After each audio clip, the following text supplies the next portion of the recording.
चैत्र नवरात्र। चैत्र नवरात्र का आपके लिए क्या अर्थ है? देवी की आराधना के 9 दिन, शक्ति की साधना और उपवास। जो लोग नवरात्र नहीं मनाते उनके लिए भी किसी न किसी रूप में ये दिन महत्वपूर्ण है। यदि धार्मिक नहीं तो सांस्कृतिक रूप से ही हर भारतीय नवरात्र के साथ जुड़ा हुआ है। जो हिंदू हैं वो 8 दिन माँ दुर्गा की उपासना के बाद 9वें दिन भगवान राम का जन्मोत्सव मनाते हैं। जो लोग जैन हैं वो प्रथम तीर्थंकर ऋषभदेव की जयंती मनाते हैं। मान्यता है कि ऋषभदेव ने ही अक्षर विद्या और अंक विद्या को जन्म दिया था। सिख लोगों के लिए ये वैशाखी का समय है। गुरु गोविंद सिंह ने इसी दिन धर्म की रक्षा के लिए पंज प्यारों को दीक्षा दी थी। इन्हीं पंज प्यारों ने अपनी निष्ठा और समर्पण भाव से खालसा पंथ को जन्म दिया। ये अलग बात है कि आज उसी सिख पंथ के कुछ पथभ्रष्ट लोग अब्राह्मिक मजहबों की तरह बर्बर और असभ्य बनने की होड़ में हैं।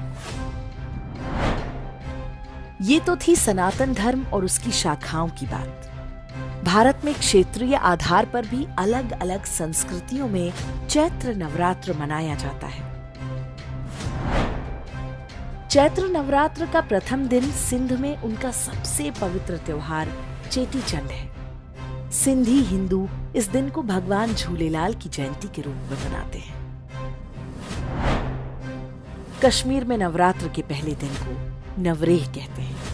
कश्मीर पर आज भले ही मलेच्छ मजहबों का साया हो, लेकिन वे नवरेह की परंपरा को पूरी तरह नष्ट नहीं कर पाए।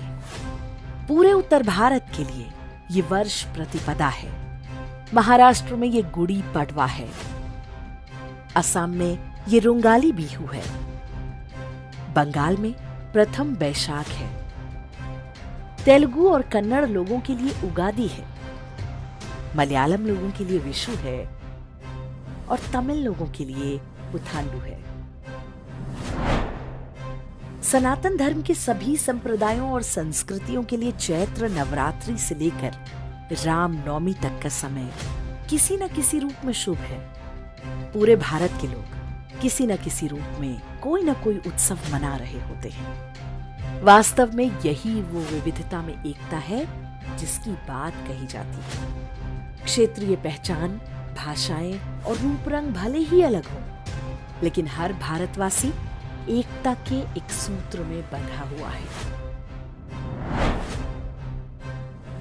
विविधता में एकता की इसी विशेषता को आज के समय में बहुत ही तोड़ मरोड़ कर प्रस्तुत किया जाता है। भारत की बहुलतावादी संस्कृति का अर्थ समझाने के लिए इस्लाम और ईसाईयत को सनातन धर्म और परंपराओं से मिलाकर दिखाने का प्रयास किया जाता है, जबकि अरब से आए इन पश्चिमी मजहबों का उद्देश्य ही भारत की बहुलता को नष्ट करना है। तो फिर इस्लाम और ईसाईयत का भारत से भला क्या लेना देना? दोनों ही मजहब भारत भूमि में पैदा नहीं हुए। दोनों की मान्यताएं अभारतीय हैं। ये अपने स्वभाव से तनिक भी भारतीय होते तो विविधता में एकता में स्वयं समाहित हो जाते। चैत्र नवरात्रि का प्रथम दिवस किसी न किसी रूप में उनके लिए भी महत्वपूर्ण हो जाता।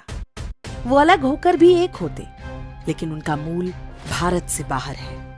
इसलिए वे कभी भारतीय संस्कृति के साथ जुड़ ही नहीं पाए। वो किसी और भूमि की संस्कृति के वाहक हैं। उन्हें प्रयास करना चाहिए कि वो कैसे भारत की भूमि से एकाकार हो जाएं। लेकिन यहाँ तो उल्टी गंगा बहाई जाती है। जो भारतीय मूल के लोग हैं उनको सिखाया जाता है कि आपको अब्राह्मिक रिलीजन की मान्यताओं को महत्व देना चाहिए, क्योंकि इसी से विविधता में एकता का जन्म होगा।